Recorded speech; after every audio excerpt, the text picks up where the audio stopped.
अस्सलामुअलैकुम या साहिबुल असरी व ज़मान बफ़िज़ान मुर्शद अब्द हैदर इंसान दी मिसाल 4 दिन दी ज़िंदगी अक्सर सुनिया होना तुसी 4 दिन दी ज़िंदगी फिर अंधेरी रात।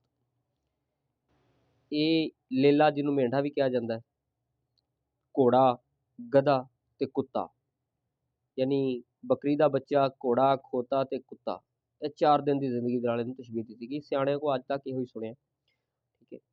ਤੇ ਖੈਰ ਵੀਡੀਓ ਬਣਾ ਰਿਹਾ ਮੈਂ। ਇਹ ਜਿਹੜਾ ਮੇਂਢਾ ਹੈ ਨਾ, ਯਾਨੀ ਬੱਕਰੀ ਦਾ ਬੱਚਾ, ਜਿਹੜਾ ਪਿਆਰਾ ਜਿਹਾ ਹਰ ਟਾਈਮ ਖੇਡਦਾ ਰਹਿੰਦਾ, ਤੁਸੀਂ ਦੇਖਿਆ ਹੋਣਾ, ਜਿੱਥੋਂ ਜੋ ਮਰਜ਼ੀ ਖਾਵੇ, ਇੰਜੋਏ ਕਰਨ ਵਾਲਾ, ਇਹ ਬਚਪਨ ਦੀ ਜ਼ਿੰਦਗੀ ਹੁੰਦੀ, ਠੀਕ ਹੈ, ਕਿ ਇਨਸਾਨ ਦੀ। ਘੋੜਾ ਉਦੋਂ ਹੁੰਦਾ ਜਦੋਂ ਜਵਾਨੀ ਵਿੱਚ ਹੁੰਦਾ ਹੈ, ਨਾਜ਼ ਨਖਰੇ ਵਾਲਾ, ਤਾਕਤ ਵਾਲਾ, ਜੋਸ਼, ਗਰੂਰ, ਛਾਲਾਂ, ਯਾਨੀ ਕਿ ਫੁੱਲ ਜਵਾਨੀ ਵਿੱਚ। ਤੇ ਖੋਤਾ ਉਦੋਂ ਬਣਦਾ ਜਦੋਂ ਜ਼ਿੰਮੇਦਾਰੀਆਂ ਦਾ ਬੋਝ ਪੈਂਦਾ, ਬੱਚਿਆਂ ਦੇ ਅਖਰਾਜਾਤ, ਉਹਨਾਂ ਦੀ ਸ਼ਾਦੀ, ਘਰੇਲੂ ਅਖਰਾਜਾਤ, ਇਹ ਜਦੋਂ ਜ਼ਿੰਮੇਦਾਰੀਆਂ ਦਾ ਬੋਝ ਪੈਂਦਾ, ਦਿਨ ਰਾਤ ਮਿਹਨਤ ਕਰਦਾ, ਖੋਤਾ ਬਣ ਜਾਂਦਾ। ਮਿਹਨਤ, ਇੰਨੀ ਮਿਹਨਤ ਕਰਦਾ, ਇੰਨਾ ਕੰਮ ਕਰਦਾ ਕਿ ਉਹਨੇ ਸਾਰੀ ਜ਼ਿੰਦਗੀ ਇਹਨਾਂ ਨਹੀਂ ਕੀਤਾ ਹੁੰਦਾ ਜਿੰਨਾ ਇਹ ਜ਼ਿੰਮੇਦਾਰੀਆਂ ਦਾ ਜਦੋਂ ਬੋਝ ਪੈਂਦਾ ਹੈ, ਠੀਕ ਹੈ, ਇੰਨੀ ਮਿਹਨਤ ਕਰਦਾ ਹੈ ਆਪਣੀ ਜ਼ਿੰਮੇਦਾਰੀਆਂ ਨੂੰ ਪੂਰਾ ਕਰਨ ਵਾਸਤੇ ਕਿ ਇੱਕ ਖੋਤਾ ਬਣ ਜਾਂਦਾ ਬੰਦਾ। ਤੇ ਕੁੱਤਾ ਵਿਚਾਰਾ ਉਦੋਂ ਬਣਦਾ ਹੈ ਕਿ ਜਦੋਂ ਬੁਢਾਪੇ ਵਿੱਚ ਚੱਲ ਜਾਂਦਾ। ਜੇ ਪਹਿਲੇ ਜਿਹੜੇ ਕਮਰੇ ਦਾ ਉਹ ਮਾਲਕ ਹੁੰਦਾ ਹੈ, ਉਹ ਜਦੋਂ ਬੱਚੇ ਇੱਕ ਦੀ ਸ਼ਾਦੀ ਕਰਦਾ ਹੈ, ਫਿਰ ਉਹ ਕਮਰਾ ਦੇ ਦਿੰਦਾ ਬੱਚੇ ਨੂੰ, ਆਪ ਥੋੜ੍ਹਾ ਬਾਹਰ ਬਰਾਂਡੇ 'ਚ। ਅਗਰ 3-4 ਕਮਰੇ ਨੇ ਤੇ 3-4 ਬੱਚੇ ਨੇ, ਤੇ ਜਿਵੇਂ ਜਿਵੇਂ ਸ਼ਾਦੀ ਕਰਦਾ ਜਾਂਦਾ ਇਸ ਤਰ੍ਹਾਂ। ਹੱਤਾਂ ਕਿ ਫਿਰ ਇਵੇਂ ਵੀ ਹੁੰਦਾ ਹੈ ਕਿ ਅਕਸਰ ਮਹਿਮਾਨ ਆਉਂਦੇ ਨੇ ਤੇ ਮਹਿਮਾਨਾਂ ਨੂੰ ਰਜ਼ਾਈ ਬਿਸਤਰਾ ਦੇ ਦਿੱਤਾ ਜਾਂਦਾ, ਨਵਾਂ ਘਰ ਦਾ ਜਿਹੜਾ ਉਹ ਵੱਡਾ ਹੁੰਦਾ ਹੈ ਉਹਨੂੰ ਨਹੀਂ ਦਿੱਤਾ ਜਾਂਦਾ, ਕਿਉਂਕਿ ਜੀ ਅੱਛਾ ਜੀ ਸਾਡੀ ਤੇ ਘਰ ਵਾਲੇ ਆ, ਸਾਡੀ ਤਾਂ ਖੈਰ, ਅਸੀਂ ਤਾਂ ਥੱਲੇ ਵੀ ਲੰਮੇ ਪੈ ਜਾਂਦੇ ਹਾਂ, ਸੋ ਜਾਂਦੇ ਹਾਂ, ਪਰ ਮਹਿਮਾਨਾਂ ਨੂੰ ਦੇ ਦਿੱਤਾ ਜਾਵੇ। ਆਹਿਸਤਾ ਆਹਿਸਤਾ ਉਹ ਵਿਚਾਰੇ ਨਾ ਘਰੋਂ ਬਾਹਰ, ਯਾਨੀ ਕਿ ਕਮਰੇ ਤੋਂ ਸ਼ੁਰੂ ਹੁੰਦੇ ਨੇ, ਕਮਰੇ ਤੋਂ ਬਾਅਦ ਬਰਾਂਡੇ 'ਚ, ਬਰਾਂਡੇ ਤੋਂ ਬਾਅਦ ਉਹ ਵਿਹੜੇ 'ਚ, ਵਿਹੜੇ ਤੋਂ ਬਾਅਦ ਫਿਰ ਉਹ ਘਰ ਦੇ ਕਮਰੇ ਦੇ ਉੱਤੇ, ਆਖੀਰਲੇ ਦਰਵਾਜ਼ੇ ਤੇ ਪਹੁੰਚ ਜਾਂਦੇ ਨੇ, ਬਾਹਰ ਦੇ ਤੇ, ਠੀਕ ਹੈ।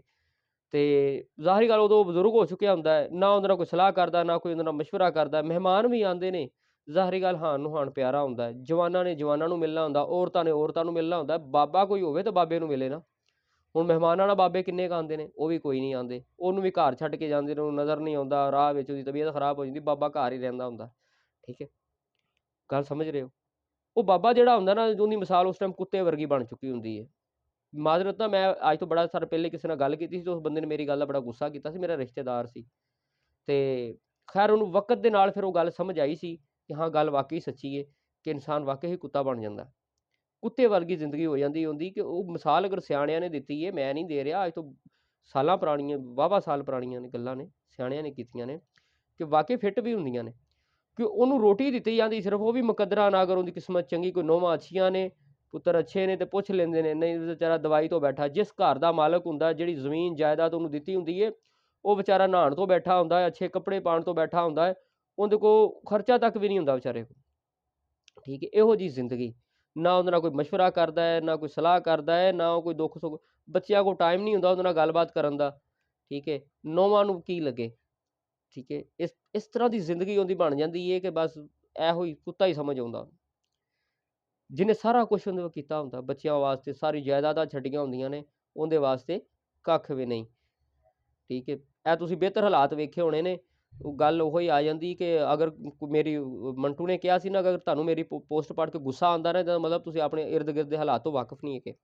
ਮੇਰੀ ਗੱਲਾਂ ਤਕਰੀਬਨ ਉਹਨੂੰ ਹੀ ਸਮਝ ਆਉਂਦੀ ਕਿ ਜਿਹੜਾ ਥੋੜ੍ਹਾ ਜਿਹਾ ਮਚੋਰ ਹੈ, ਜਿਹੜਾ ਕੋਈ ਸਿਆਣਾ ਹੈ। ਤੇ ਸਿਆਣਾ ਮੈਂ ਚਿੱਟੀ ਦਾੜੀ ਵਾਲੇ ਨੂੰ ਨਹੀਂ ਕਹਿੰਦਾ, ਸਿਆਣਾ ਬੱਚਾ ਵੀ ਹੁੰਦਾ ਹੈ, ਤੇ ਜਾਹਿਲ ਜਿਹੜਾ ਹੁੰਦਾ ਬੁੱਢਾ ਵੀ ਹੁੰਦਾ, ਕਿਉਂਕਿ ਮੌਲਾ ਅਲੀ ਬਾਦਸ਼ਾਹ ਦਾ ਫਰਮਾਨ ਹੈ ਕਿ ਹਾਂ, ਕਿਸੇ ਦੀ ਚਿੱਟੀ ਦਾੜੀ ਵੇਖ ਕੇ ਨਾ ਕਹੋ ਕਿ ਬੜਾ ਸਿਆਣਾ ਬਣ ਗਿਆ, ਬੜਾ ਬਜ਼ੁਰਗ ਹੋ ਗਿਆ। ਕਹਿੰਦੇ ਕਿ ਜਿਹੜਾ ਹੁੰਦਾ ਨਾ ਜਾਹਿਲ, ਉਹ ਵੀ ਬੁੱਢਾ ਹੁੰਦਾ ਹੈ, ਲੇਕਿਨ ਉਹਦੀ ਜਹਾਲਤ ਜਵਾਨ ਹੀ ਰਹਿੰਦੀ ਹੈ, ਠੀਕ ਹੈ। ਲਿਹਾਜ਼ਾ ਕਿਸੇ ਦੀ ਉਮਰ ਵੇਖ ਕੇ ਨਹੀਂ ਮੈਂ ਕਹਿੰਦਾ ਕਿ ਇਹ ਬੜਾ ਸਿਆਣਾ ਜਾਂ ਨਹੀਂ ਹੈਗਾ, ਖੈਰ ਉਹ ਬੱਚਾ ਵੀ ਸਿਆਣਾ ਹੁੰਦਾ।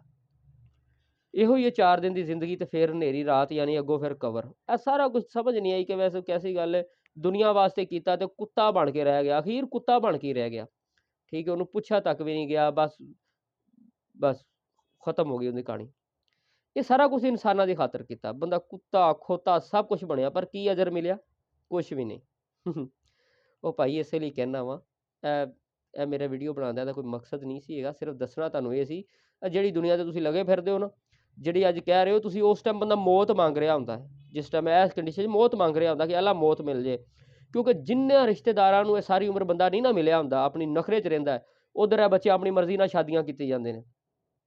ਜਿਹੜੇ ਅਸੂਲ ਇਸ ਬੰਦੇ ਨੇ ਬਣਾਏ ਹੁੰਦੇ ਨੇ ਨਾ, ਔਲਾਦਾਂ ਅੱਗੋਂ ਅਸੂਲ ਤੋੜੀ ਜਾਂਦੀਆਂ ਨੇ। ਉਹ ਨਹੀਂ, ਪਲ ਪਲ ਮੌਤ ਹੋ ਰਹੀ ਹੁੰਦੀ ਹੈ। ਠੀਕ ਹੈ, ਅਗਰ ਉਹ ਕਹਿੰਦਾ ਕਿਸੇ ਨੂੰ ਦੁਪੱਟਾ ਲੈ ਲਾ, ਪਰਦਾ ਕਰ ਲਾ, ਜਾਂ ਕੋਈ ਗੱਲ ਤੇ ਉਹ ਵੀ ਉਹਦੀ ਕੋਈ ਨਹੀਂ ਮੰਨੀ ਜਾਂਦੀ। ਉਹਦੀ ਜ਼ਿੰਦਗੀ ਪਲ ਪਲ ਮੌਤ ਹੁੰਦੀ ਹੈ। ਤੋ ਕੀ ਖਟਿਆ ਯਾਰ ਤੂੰ। ਠੀਕ ਹੈ, ਇਹ ਹਰ ਬੰਦੇ ਨਾਲ ਇਹ ਕਹਾਣੀ ਹੈ। ਅਗਰ ਕੋਈ ਕਵੇ ਨਹੀਂ ਜੀ ਸਾਡੇ ਘਰ ਤੇ ਇਹੋ ਜਿਹਾ ਨਹੀਂ ਹੁੰਦਾ, ਭਾਈ ਅਗਰ ਤੂੰ ਹਜ਼ਾਰਾਂ ਦੇ ਵਿੱਚ ਇੱਕ ਕਹਿੰਦਾ ਇਹਦੇ ਵਿੱਚ ਤੇਰਾ ਠੀਕ ਹੈ, ਤੇਰੀ ਲੱਕ ਹੈ, ਲੇਕਿਨ ਜ਼ਿਆਦਾਤਰ ਇਹ ਹੀ ਹੁੰਦਾ। ਠੀਕ ਹੈ, ਜ਼ਿਆਦਾਤਰ ਇਹ ਹੀ ਹੁੰਦਾ।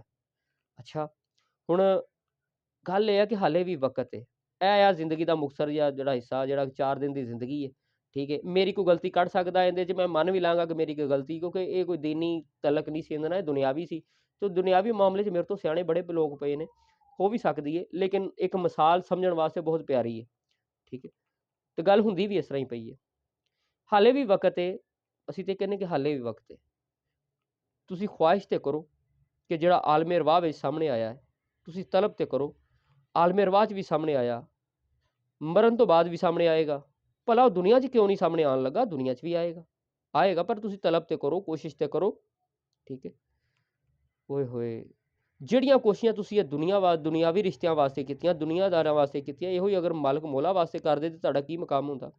ਠੀਕ ਹੈ, ਕਿਆ ਇਹ ਤੇ ਜ਼ਾਲਮ ਸੀ ਦੁਨੀਆਦਾਰ, ਇਹ ਤੇ ਜ਼ੁਲਮ ਕਰਦੇ ਨੇ, ਇਹਨਾਂ ਨੂੰ ਕੀ ਲੱਗੇ, ਇਹ ਤੇ ਜਿਸ ਥਾਲੀ ਵਿੱਚ ਖਾਂਦੇ ਨੇ ਉਹਦੇ 'ਚ ਛੇਦ ਕਰਦੇ, ਉਹਦੇ 'ਚ ਥੁੱਕਦੇ ਨੇ, ਇਹਨਾਂ ਦੀ ਕੀ ਗੱਲ ਹੈ। ਪਰ ਮਾਲਕ ਤੇ ਆਪਣੇ ਬੰਦਿਆਂ ਤੇ ਜ਼ੁਲਮ ਨਹੀਂ ਕਰਦਾ, ਉਹਨਾਂ ਨੇ ਤੈਨੂੰ ਪੂਰਾ ਪੂਰਾ ਅਜਰ ਦੇਣਾ ਸੀ। ਠੀਕ ਹੈ, ਬਸ ਇਹ ਛੋਟੀ ਜਿਹੀ ਮਿਸਾਲ ਹੈ ਤੁਹਾਨੂੰ ਸਮਝਾਉਣ ਵਾਸਤੇ ਕਿ ਹਾਲੇ ਵੀ ਵਕਤ ਹੈ। ਅਗਰ ਇਨਸਾਫ ਕਰੇਗਾ ਤੇ ਲੱਭ ਜਾਏਗਾ ਕੋਈ ਨਾ ਕੋਈ। वो किसी ने किया सी, क्या खूब किया सी, उन्होंने कि आदम के किसी रूप की तहकीर न करना, फिरता है ज़माने में खुदा भेस बदल कर। उन्होंने कहा ज़माने में भेस बदल के फिरता। अच्छा, फिर दूसरी गल तहकीर किंदी कीती ਜਾਂਦੀ ਹੈ, ਯਾਨੀ ਕਿ ਬੇਇੱਜ਼ਤੀ ਕਿ ਇਹ ਤਾਂ ਕੱਖ ਵੀ ਨਹੀਂ ਜਿਹੜਾ ਤੈਨੂੰ ਆਪਣੇ ਤੋਂ ਥੱਲੇ ਲੱਗੇ, ਇਹਦੀ ਕੀਤੀ ਜਾਂਦੀ ਨਾ। ਪਤਾ ਲੱਗਾ ਉਹ ਇਹੋ ਜਿਹੇ ਰੂਪ 'ਚ ਵੀ ਮਿਲੇਗਾ ਕਿ ਤੈਨੂੰ ਲੱਗੇ ਯਾਰ ਇਹ ਤਾਂ ਕੁਛ ਵੀ ਨਹੀਂ, ਇਹ ਕੀ ਹੋ ਸਕਦਾ ਹੈ, ਕੀ ਕਰ ਸਕਦਾ ਹੈ, ਪਰ ਤੈਨੂੰ ਕੀ ਪਤਾ ਉਹ ਕੀ ਫਿਰ ਰਿਹਾ ਜਾਂ ਕੌਣ ਹੈ। ਬਾਕੀ ਅਗਰ ਬੰਦਾ ਤਲਬ ਕਰੇ ਨਾ, अगर ख्वाहिश पैदा करे तो बड़ा कुछ मिलता है। ठीक है, लिहाजा अखीर जिहड़ी जिंदगी तुसी गुजार रहे हो ना, जिन्हां वास्ते सारा कुछ कर रहे हो, उनका रिजल्ट ऐ ही है, कुत्ता। इंग्लिश च इहनूं डॉग कहंदे, जे नहीं समझ आई तो। ठीक है, ते बाकी समझ जो, समझदार नूं इशारा ही काफ़ी हुंदा है।